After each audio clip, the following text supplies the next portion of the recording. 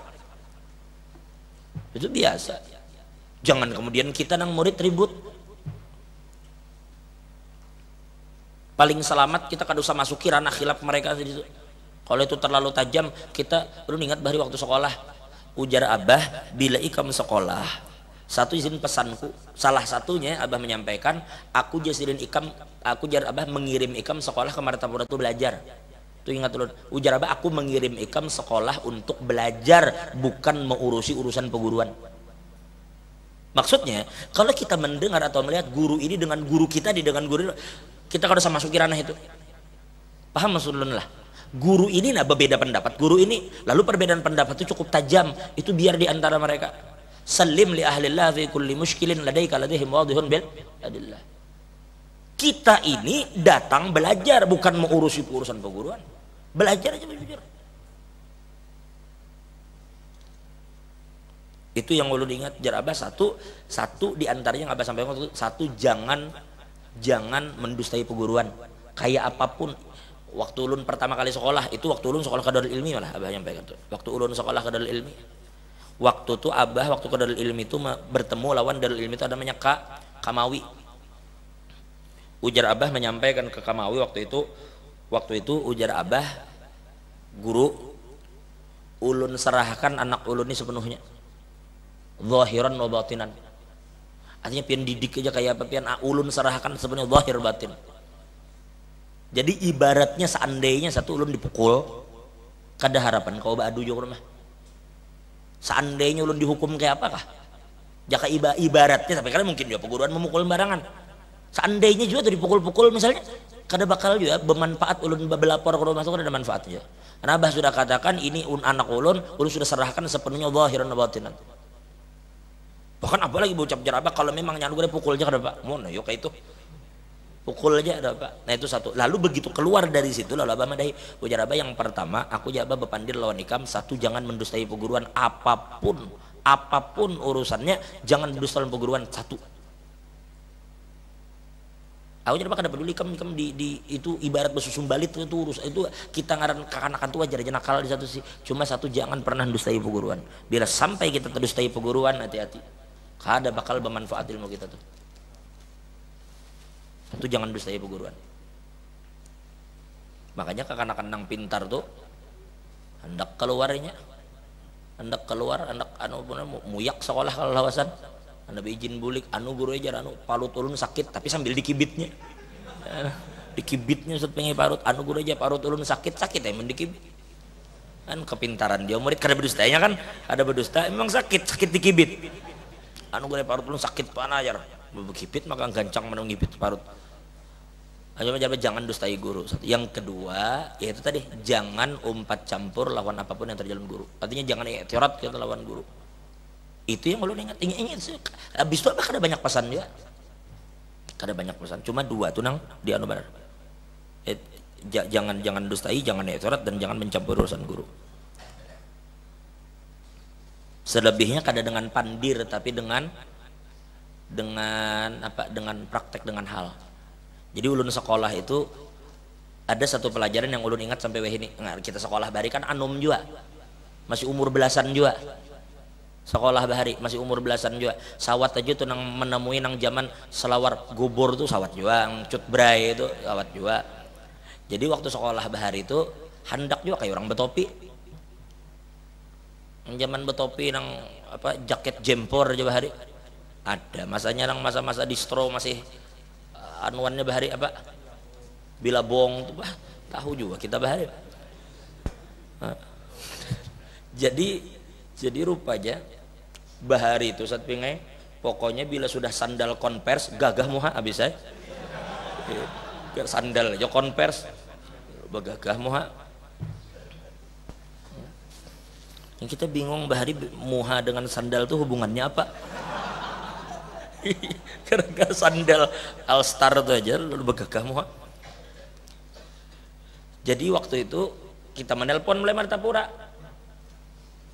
bah hendak nukar topi misalnya atau hendak nukar jaket. topi kada haram juga. Bahan nukar topi ya kita. Atau nukar jaket. Biasanya itu bapak takun. Ujar apa jaket semalam mana? Itu mesti kayak itu. Karena bila minggu muka karena batagi bilang bahan nukar topi semalam mana aja bah. Artinya kan pakai topi itu setiap sembahyang 5 waktu pakai topi, gak jadi rigat berganti pulang. Aja topi itu kan kadang dipakai aja. Hagan apa kan banyak mana topi katanya. Intinya kesimpulan ujungnya kada dikirimi duit tuh intinya. Intinya tuh kada dikirimi duit nukar topi, nukar jaket tuh intinya itu tuh walhasil.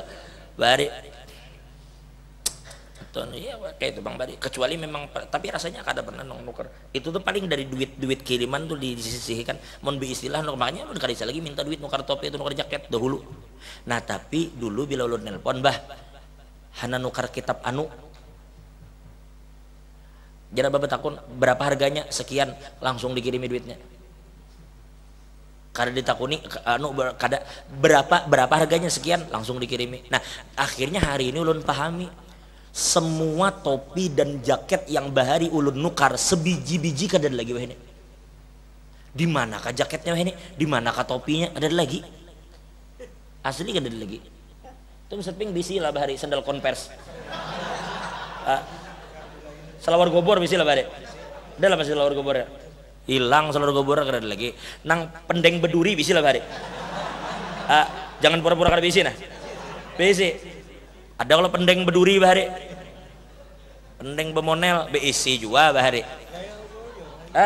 Makanya manakah wah ini? Ada lagi apa-apa? Iya pokoknya yang semuaan bahari nang sampai ulun bisi baju aja baju koko bahari ada kalau musim baju koko nang V sini V gitu nah nang belah gitu ada kalau baju koko bahari belah sini kaget lagi juga wah ini bajunya mana kah intinya setelah ulun pikir-pikir jangankan baju bilabong nang baju itu tuh baju koko yang bahari jauh ini bisa kaget lagi di mana kah karena bahari di pondok itu tahu seorang nanti di pondok tuh katok bila berjamur pagi asar lambat mengambil udah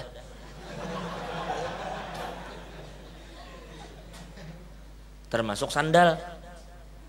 Jadi kami di pondok tuh sandal tuh kan jepit, sandal jepit itu kawan ada nang sandal jepit tuh di barinya Pak Anu paku picik tuh di anu di sandal anu nih menandai tetapi lah itu masih mending paku picik. Ada kawan ulun bahar di pondok harus ada sambat katanya ada tuh orang ditulis sandal tuh kan kanan kiri betulis sandal di sebelah sandal guru betulis gitu sandal guru maka kada anu be kada nang besepidol aja sepidol itu dicungkil pakai silet paham lah sandal tuh nah sepidol itu cungkilnya pakai silet sandal guru betulis kayak itu asli hilang juga tetap hilang karena ada urusan di kan kayak itu sandal WC jangan ada yang semprakannya lagi 30 WC 30 sandal 30 sandal tuh hilang selun pikir-pikir itu rupanya jangannya ulun banyak bahari bisi koleksi topi mungkin kada ada lagi topinya ini apalagi ulun orang pembarangan sembarangan anak sesuatu tapi ulun pikir alhamdulillah ya mudah-mudahan terus dijaga Allah Ta'ala kitab-kitab nang ulun tukar mulai dahulu mulai ulun pertama kali masuk pondok semua buku yang ulun sampai hari ini bukunya ada bahkan kitab bukan kitab abah lah kitab kai bahkan kitab kai ulun bahari almarhum Kyai Hamid kitab sirin sampai ini masih ada terus oh ternyata kayak itu seandainya pun baju tuh nah ada seandainya ada abah misalnya bahari tahun 70 abah di Martapura menukar baju atau tahun 80 misalnya abah sudah di sini abah nukar baju lalu baju tuh masih ada kira-kira wah ini kita kan hendak nyu makai lain modelnya sudah bahari itu selawar bahari kan cut berai paha ketat bawah gobor wah ini siapa akun makai selawar itu bahari berarti kalaupun itu bendanya ada wah ini orang belum tentu akun makai belum tentu bermanfaat wah ini tapi kitab kai bahari bukan kitab abah kitab kai ada sampai ini tuh pakai Oh nangka itu ilmu rupanya. Nah, jadi itu ulun sampaikan juga ke pian barataan, baju nang pian pakai hari ini nih, jaga aja 10 tahun dari sekarang belum tentu baju itu ada masih.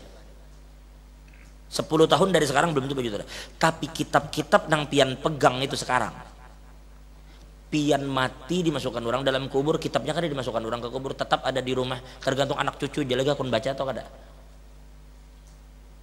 Nah itu ilmu tuh kada umpatnya, kitab tuh kada umpat ke kubur, tapi baju lagi pula kan kitab kada mungkin orang nyia-nyiakan, kada mungkin orang sembarangan, kalau baju bisa sembarangan orang mandok. Nah jadi oleh karena itu kita harus pintar memilah hartaku ini kau keluarkan untuk yang mana, untuk mengeluarkan sesuatu yang bakal hilang kah, atau untuk keanukan sesuatu yang bakal kekal gitu. Itu kembali kita dulu, walhasil jangan mau urusan perguruan. Nah kita murid tuh kita wasat aja, kita belajar aja kalau satu yang mau urusan perguruan. Perbedaan pendapat sekali lagi di kalangan ulama tua wajar, terutama ulama sekarang gitu juga. Ulama itu kadang sama-sama ahlus sunnah, sama-sama mazhab syafi'i, tapi dalam masalah tertentu beda pendapat dan sangat tajam, saling balas kitab biasa aja. Bagi para penuntut ilmu itu biasa, malahnya semakin membaca perbedaan pendapat di kalangan mereka tuh makin nikmatnya. Karena orang nang ke pantai nang Banu itu bila kada ada gelombang, kada rami, semakin ganal gelombangnya semakin menantang baginya. Nangka itu orang penuntut ilmu bilanya melihat perbedaan pendapat lalu diselaminya perbedaan pendapat tuh, di situ kenikmatan orang belajar tuh. Lalu kemudian fal mutawassit fil akhlaq yakunu ba'idan 'anit tarafain, dan orang-orang yang mutawassit, yang berjalan di tengah, yang wasat tadi, yang moderat tadi, fil akhlaqi yakunu ba'idan 'anit tarafain, makanya jauh daripada kanan kiri.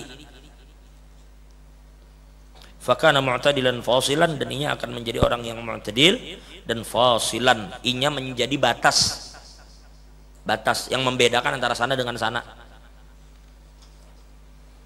Mudah-mudahan kita bisa jadi orang yang seperti inilah. Artinya kalaupun harus benci karena Allah, apabila harus cinta karena Allah, bila hak batil. Wa hakadha yuhadditsuna al-Qur'an an haqiqati hadhihi al-ummati fil kaun. Dan seperti itulah Al-Qur'an menyampaikan kepada kita tentang hakikat umat ini di alam semesta. Bagaimana hakikat kita di alam semesta ini, wa an wazifatiha fi hadhihi al-ard, dan apa tugas mereka. Apa tugas yang diberikan kepada mereka di dunia ini. Al-Qur'an yang menjelaskan kita di sini diciptakan Allah di dunia ini untuk apa sih? Wa an makanihal azim fi hadhil basyariyah, dan tentang kedudukan kita yang begitu besar di kalangan manusia. Hanya kita umat Nabi ini berbeda dengan umat yang lain. Harus kita pahami perbedaan kita tuh di mana. Wa an daurihal asasi fi hayatin nas, dan bagaimana peranan kita yang sangat besar di dalam tatanan kehidupan manusia ini. Harusnya umat Nabi ini menunjukkan eksistensinya lewat perannya tadi sebagai orang yang moderat. Orang tuh kalau moderat, dengan izin Allah masih ada orang-orang begini, itu masih bisa merekatkan dua kubu yang hampir bentrok. Karenanya mereka tadi fasil. Inya tidak condong ke sini, kada condong ke sini. Inya condong pada yang hak. Kada peduli yang hak itu dari golongan mana. Meskipun lah itu dari kelompoknya, dari keluarganya. Tapi nggak melihat kebenaran ada di pihak yang bukan keluarganya. Ini kan ada segan-segan mengatakan yang benar tuh orang.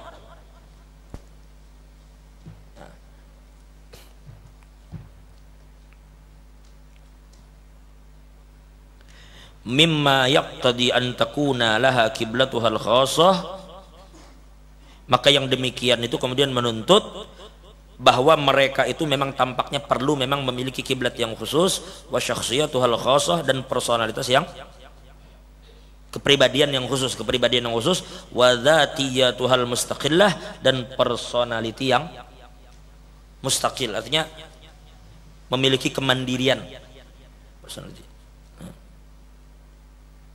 Tidak mudah dipengaruhi oleh kelompok manapun, punya personality sendiri kita, punya hal yang membedakan antara kita dan orang. Innahal ummatul wasat, maka mereka itulah umat yang wasat, allati tashhadu 'alan nas jami'an fid dunya wal, yang akan menjadi saksi atas segala kehidupan manusia baik dunia dan akhir. Fa amma fid dunya, adapun mereka menjadi saksi di dunia, fa innaha sami'at akhbar kullil umami sabiqah fi kitabihal akbaril ladzi huwal Qur'an.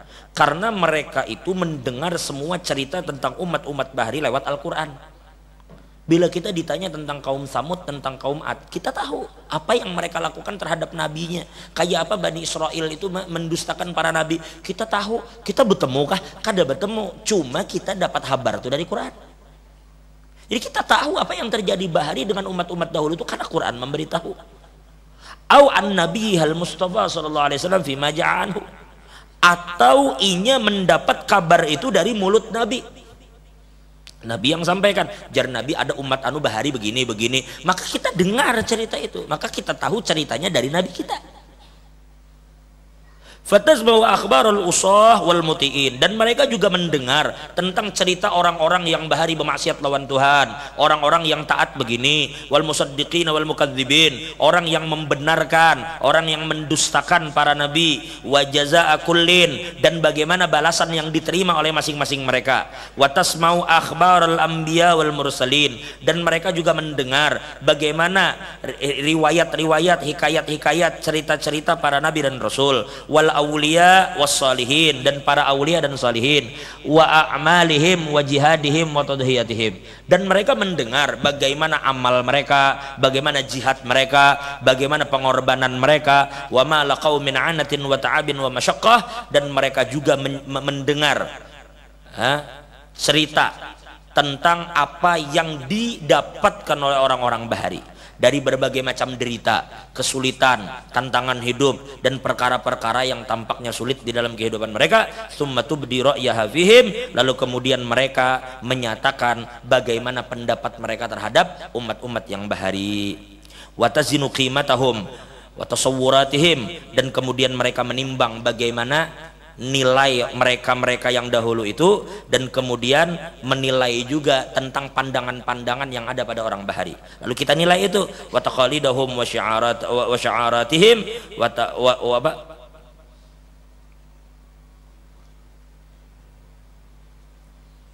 fatufassilu fi amriha wa taqulu hadza haqqun minha wa hadza batil. Lalu kemudian setelah kita pandang itu semua, lalu kita menyatakan sikap, lalu kita berkata, oh ini benar, ini batil. Kesimpulannya, wa amma fil akhir, adapun nanti di akhirat, fa innahu idza kana yaumul qiyamah, nanti apabila terjadi hari kiamat, wa waqafan nasu lis-su'al, seluruh manusia akan berdiri untuk ditanya kelak di hari kiamat, yuqalu likulli ummatin, maka akan ditanya di setiap umat, hal ballagakum rasulukum, apakah rasul-rasul kalian telah menyampaikan pesan-pesan dari Allah? Fayaquluna la, maka mereka akan menjawab kada. Umat bahari kayak itu, bila mereka tuh di jaka bahasa kita tuh apa sih bahasa kita, ditiwas di akhirat, kenapa kamu begitu? Nabi kamu sudah memberitahu, kalau jujur Nabi kada memberitahu, ujar orang bahari. Umat Nabi kada begitu, umat Nabi Muhammad kada begitu. Umat bahari berdustanya, yang mana mereka ingkar kepada nabinya. Apa Nabi kamu sudah nyampaikan kah? Jujur Nabi kami kada nyampaikan. Fayuqalu lirrasul alladzi ursila ilaihim, lalu Nabi nang menyampaikan macam Nabi Hud misalnya, atau Nabi Nuh misalnya, ujar Nabi Nuh, ulun sudah nyampaikan, lalu ditanya, ujar ditanya kepada Nabi, hal ballaghta qaumak, apakah kamu sudah menyampaikan pesanku ujar Allah kepada kaummu? Ujar Nabi-Nabi itu, na'am inggih, kami sudah sampaikan. Lalu dikatakan, man yashhadu laka, siapa saksi kamu, siapa? Pada Allah tahu, tapi sidang itu begitu kan, sidang kan begitu memang. Bila di akhirat aja begitu, apa di dunia kadang itu? Harus melihat fakta-fakta sidang. Siapa saksi kan? Mana saksinya? Lalu kemudian fayaqulu, maka Nabi itu menjawab, Muhammadun wa ummatuh. Saksinya adalah Nabi Muhammad dan semua umat sirin. Umat sirin yang jadi saksi lawan Nabi Muhammad.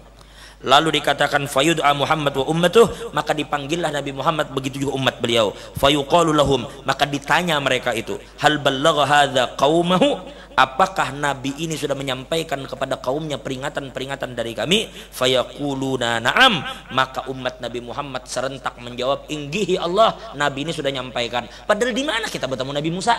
Di mana kita bertemu Nabi Nuh? Tapi kita akan jawab, mudahan sampai mati kita jadi umat Nabi Muhammad. Lalu dijawab, inggih ya Allah, mereka sudah menyampaikan.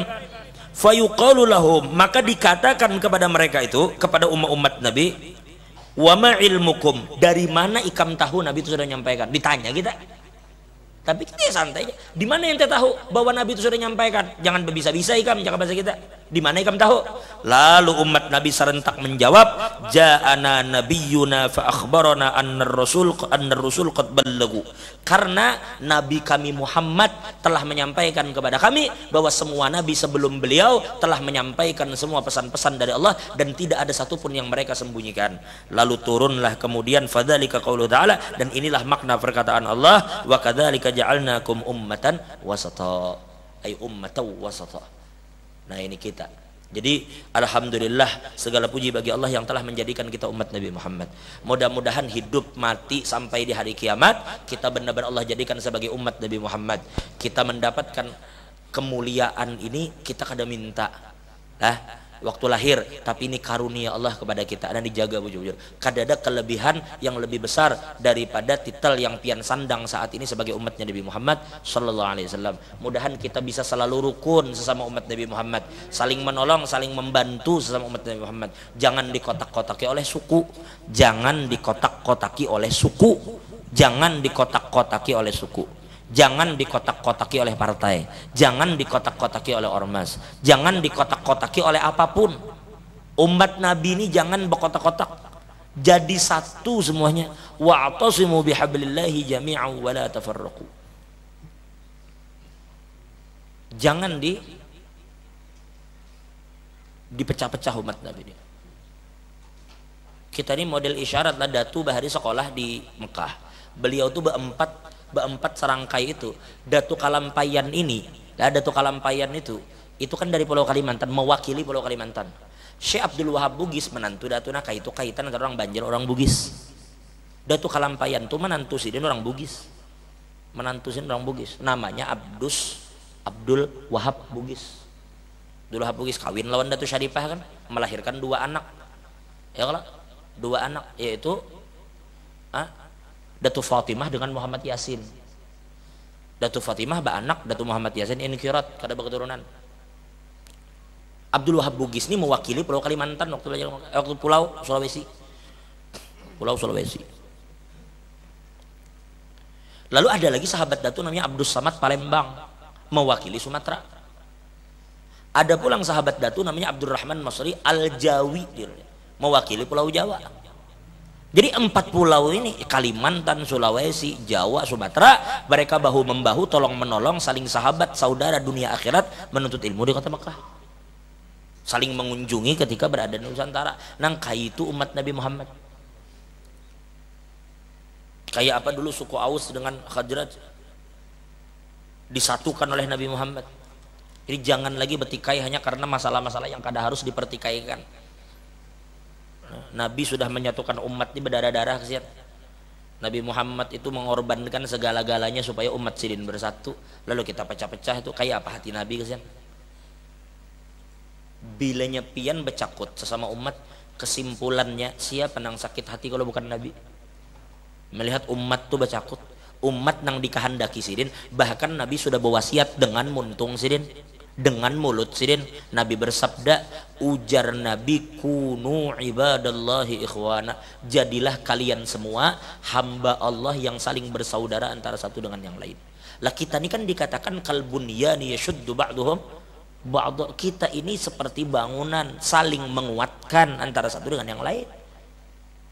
Namun dipadahkan sama ya kada mungkin sama. Orang Banjar budaya begini, Jawa budaya begitu, Bugis budaya begini, Sumatera. Tapi biar perbedaan itu untuk saling menguatkan.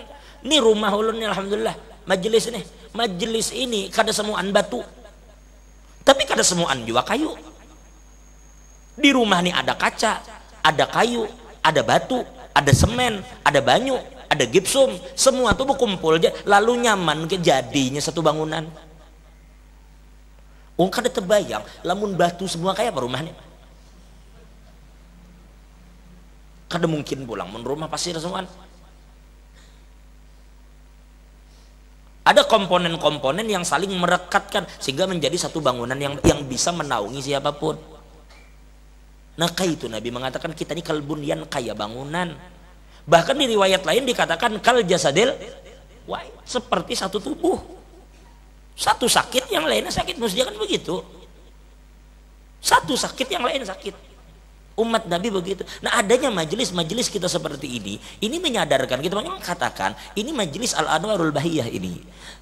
Kadanya nang datang sini orang Jawa aja, kadanya Banjar aja, kadanya Bugis, kadanya Madura, kadanya banyak nang datang. Mungkin ada Dayak, mungkin ada Madura, mungkin ada Cina, mungkin ada Bugis, mungkin ada Sunda. Jadi datang kada membawa titel itu. Ini datang membawa satu umat Nabi itu, jadi yang dibawanya umat Nabi Muhammad berkumpul di sini memuji nabinya. Jadi jangan hendak dipecah-pecah tuh, jangan. Makanya ulun minta maaf lah. Inilah yang kita menjaga di dalam majelis ini. Ulun mohon maaf. Misalnya suatu saat Ustadz Ping misal, jangan dikira kemudian lah. Misalnya Ustadz Ping karena tiba-tiba hendak jadi gubernur. Mau hendak aja, cuma orang pilih kakak ada itu, kada tahu. Hendak maju setting, hendak maju. Lalu di saat yang sama kena maju juga aja Hendri, maju ya jadi gubernur. Nah, dalam posisi begini, bila di kemudian hari Haji Hendri datang, kemudian Ustadz Ping datanglah mereka ke majelis ini ya sebagai orang yang datang untuk memuji Nabi. Terlepas dari ini calon jadi gubernur, itu kan misal karena tahun 2023 kah, tahun 2024 kah, datang Ustadz Ping, datang Haji Hendri sebagai calon gubernur ke sini, maka pintu ini kada tertutup, siapa aja datang silakan. Hendak dari suku ini datang aja, ini calon gubernur datang, ini dengan ini beseteru, dua-duanya datang aja, pintu terbuka terus. Tetapi ulun sampaikan sekarang sampai seterusnya, ulun kada akan mengatakan ulun mendukung ini secara terang-terangan, kada juga mendukung itu terang-terangan. Kenapa? Satu, ulun menjaga amanah. Setiap ulun kawadah guru muas di Martapura, setiap ulun saya takuni jaga kawalan nang rancak 4 bela ulun kawadah guru muas itu nang selalu diwanti-wanti, jai ini sin aku pesan lawan ikam. Terus selalu guru muas sampaikan, jai ini sin aku pesan lawan ikam. Aku sin menyampaikan ke ikam sebagaimana yang abah guru dan guru Seman sampaikan ke aku. Aku sin diwanti-wanti bala guru Seman. Apa ujar sirin ikam sirin dilajari di sini untuk jaka ibarat maajar aja. Jangan belajar maajar. Aku sirin kada mendidik ikam untuk membawa orang ke sini kada. Lihat sirin kayak apa guru, itu kayak apa guru Saman bari. Nah kita sirin berjalan di jalan mereka aja gin. Itu satu nang ulun ingat. Yang kedua, yang hadir di majelis ini kada semuanya mendukung Setting. Mungkin sebagian ada yang mendukung Haji Hendri. Bila ulun menyatakan ulun mendukung Ustadz Ping, bisa pecah majelis kita. Paham lah maksudnya? Karena ada pendukung Haji Hendri, ulun katakan aku mendukung Ustadz Ping. Nah, secara pribadi itu insya Allah tidak akan terjadi, kecuali ulun sampaikan, kecuali ulun kan bisi mursyid,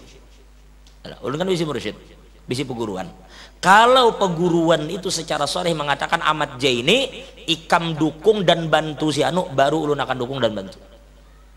Itu pengecualian.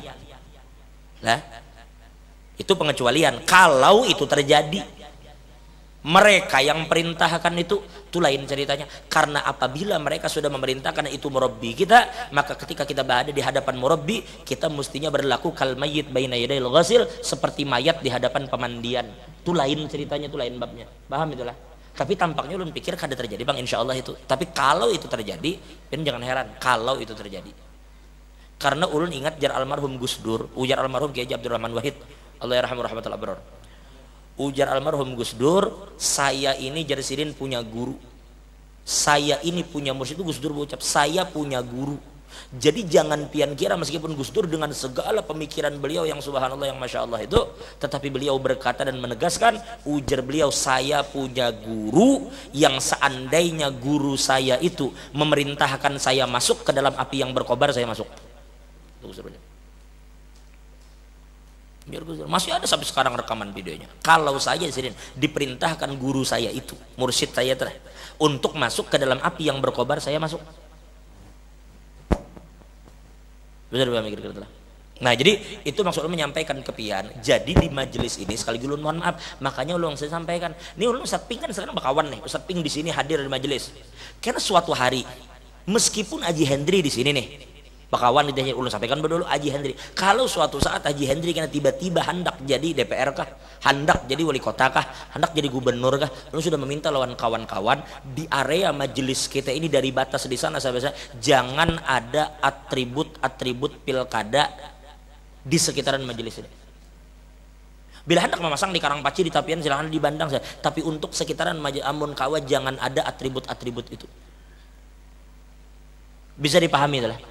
Bukan ulun melarang pian, kalau bisa berpolitik pian berataan harus cerdas pian politik supaya jangan dipolitiki orang. Tapi kita harus bisa membedakan bahwa majelis ini dibangun bukan untuk itu yang ini di sini.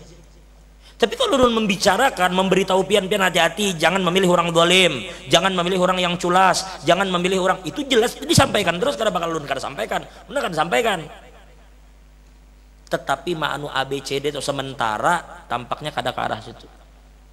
Ini yang ulun jaga. Pernah lah pian mendengar abah guru berucap itu di pian ingat abah guru sekumpul itu sewaktu hidup sidin satupun bendera partai kada pernah berkibar di sekumpul itu. Kada ada satupun bendera partai berkibar di sekumpul. Tak hanya mulai dahulu sampai tahun 2005. Nah setelah itu ya kemudian baru ada mulai bendera partai masuk. Tapi selama sini satupun bendera partai kada pernah berkibar di sekumpul. Tapi nang datang kepada sidin ada dari partai ini datang, partai ini baru pernah datang, Partai Golkar pernah datang, dari P3 pernah datang, PDI pernah datang, zaman itu sidin terima semua. Tapi adakah bahasa mengarahkan ke si A si B? Kada ada. Nah kita berusaha semampu kita mengumpati jalan ini, semampu kita, selama kita mampu kita umpati jalan itu. Jadi jangan disalahpahami itulah. Sekali ulun mohon maaf, jangan disalahpahami. Jadi siapa aja yang datang ke sini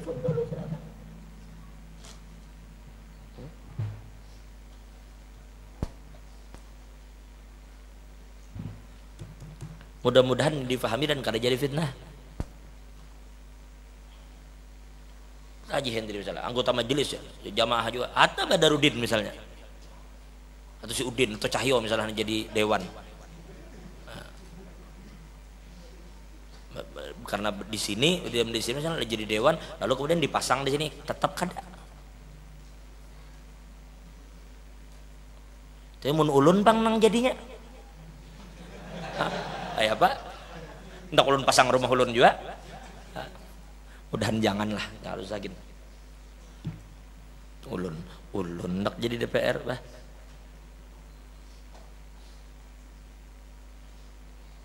Atau ulun jadi wali kota, jadi gubernur.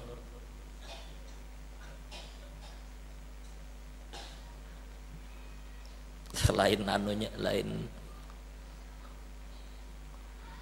mun hendak hancur sama Rinda aja.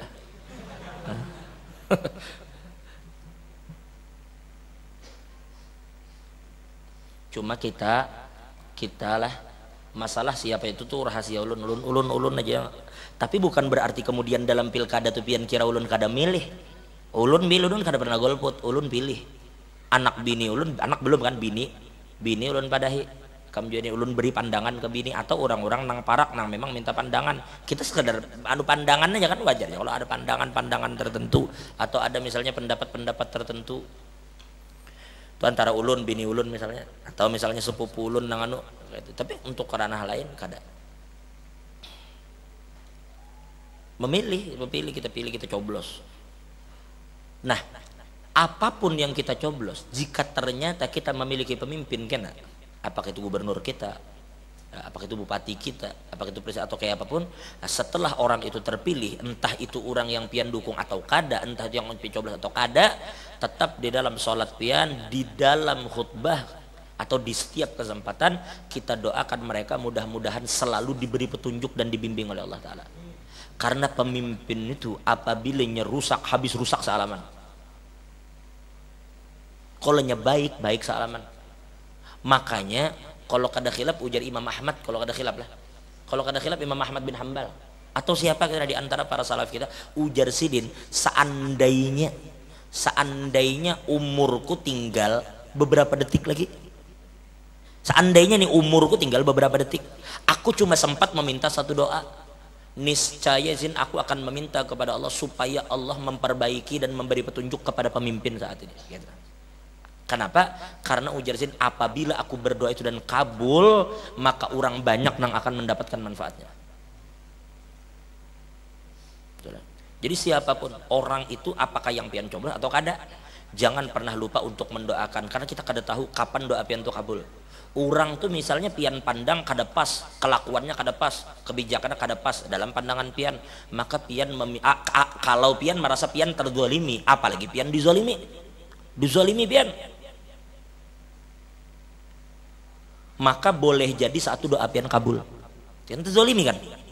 Salah satu orang yang orang yang tidak ditolak doanya doa orang terzalimi kan, makanya dikatakan ittaqu da'watal mazlum. Nah, saat pian merasa terzalimi dan benar terzalimi, lalu pian doakan mudahan pemimpin itu menjadi orang yang adil dan mendapat petunjuk dari Allah sehingga manfaatnya dirasakan oleh orang banyak, lalu kabul doa pian itu lah, maka pian yang menjadi penyebab itu dan pian akan mendapat pahala yang besar dari Allah Ta'ala.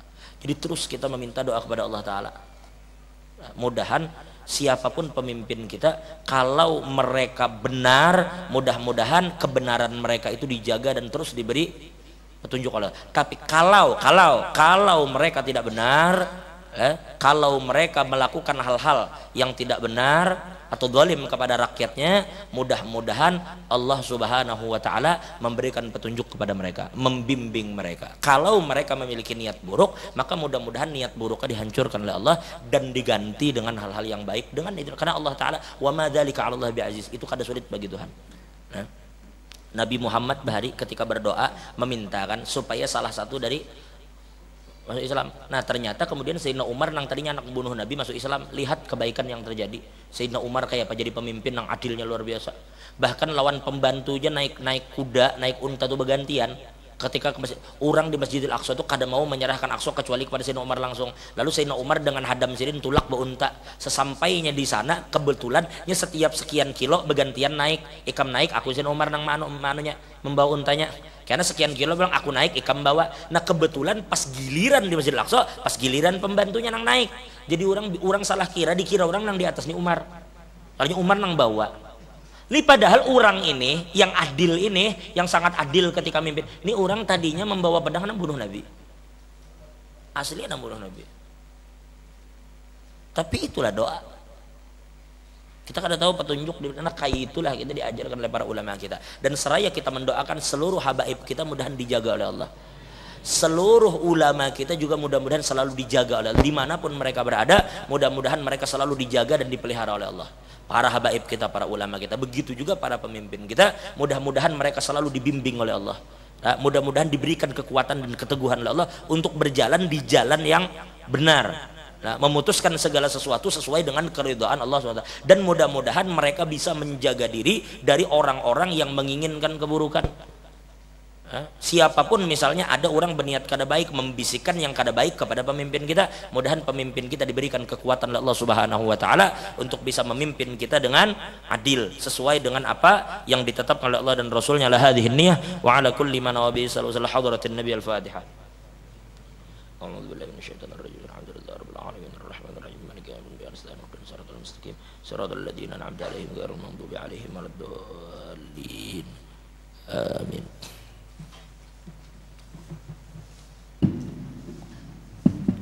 Alhamdulillah rabbil alamin wassalatu wassalamu ala asyrafil anbiya wal mursalin sayyidina wa habibina syafiina maulana Muhammadin wa ala alihi wa sahbihi Allahumma astur ayyubana wa ayyuba ma'alimina wa la tudhib barakatuh ulumana Allahumma ja'al jam'an marhuma wa tafarruqana min ba'dihi tafarruqan ma'suma la taj'al fina wa la minna wa la ma'ana syakina la mahruma.